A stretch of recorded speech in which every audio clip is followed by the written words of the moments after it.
Je suis exploitant depuis 88 au GAEC des Baratons, parce qu'avant l'exploitation, sur l'exploitation, il y a eu des chefs depuis 69, c'était les parents qui faisaient ça.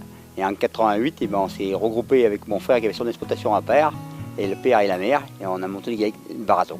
Toujours en fromage de chèvre, hein, et on a une exploitation polyculture élevage.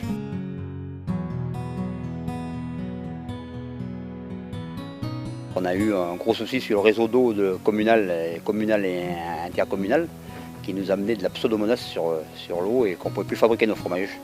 On a mis un an de galère et on a mangé pratiquement 15 000 € pour pouvoir arriver à refaire des fromages en 2010. On se lève le matin et qu'on a la boule au ventre, savoir est-ce que le cahier va être pris, est-ce que le cahier va pas être pris, c'est très très stressant. On n'arrive pas à dormir comme sur nos deux oreilles comme d'habitude. Quand on a eu le problème de l'eau, on a rencontré la mairie, on a rencontré les sous-traitants qui vendent l'eau et qui eux nous demandaient une prestation pour pouvoir faire le nettoyage de notre canalisation, soi-disant à nous, et c'est eux qui nous avaient pollué l'eau.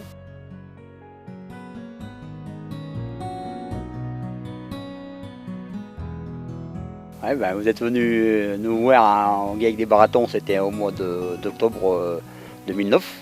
Parce qu'on avait eu le gros souci sur l'eau et on n'arrivait pas à comprendre comment il fallait faire pour pouvoir. Et on s'est aperçu petit à petit avec vous qui nous avez aiguillé un peu, donné des adresses pour pouvoir se renseigner un peu, pour pouvoir mettre un produit pour pouvoir traiter l'eau.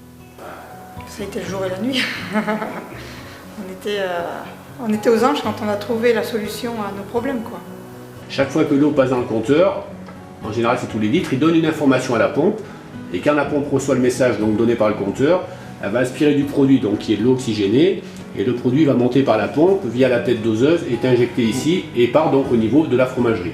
Voilà, en fait là c'est l'eau brute qui arrive, et ici c'est l'eau traitée qui repart. Ben, peroxyde au début ça nous a fait un peu peur, parce que le peroxyde d'hydrogène, on ne savait pas bien ce que c'était. Et c'est vrai que bon, ça s'emploie aussi dans le bio, alors bon, ça nous a aiguillé un petit peu. Et puis on est parti dessus parce que c'est un produit qui est dégradable à l'eau et tout, et on est parti là. Donc là je mets 4 à 5 secondes. Hop, voilà. Et je pose donc là, et on doit retrouver aux alentours de 30 mg. Donc là on est relativement bien concentré. Eh ben, nos chèvres boivent plus en chèvrerie maintenant parce que vu que l'eau est traitée, qu'avant elles buvaient moins et elles se jetaient moins sur jettent moins sur l'abreuvoir quand elles sortent dehors, qu'avant elles se jetaient directement sur l'abreuvoir pour boire l'eau de source.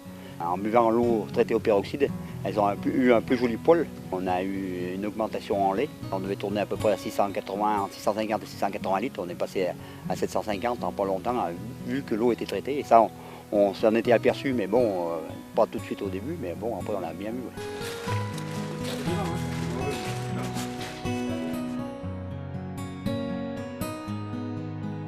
Il y a 45 mètres de tuyau. Le lait part de la pompe au fond, là. Et par le tuyau en haut coué en inox et il descend en direction autant qu'elle est dans la fromagerie. Avec l'eau, maintenant on se méfie. Non, qu'elle soit bonne à boire. Je viens avec ma bandelette, donc 3 à 5 secondes. Hop, et je reporte sur le... Voilà, et là on est bien donc à la dose recherchée, aux alentours de 30 mg par litre. Voilà, donc là c'est bien.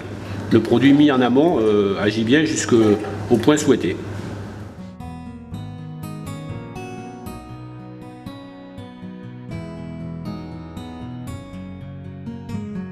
Si on n'avait pas trouvé le groupe Géosan et puis M. Claude Romain pour nous dépatrouiller avec les pseudomonas, on n'aurait pas pu construire la fromagerie qui est derrière.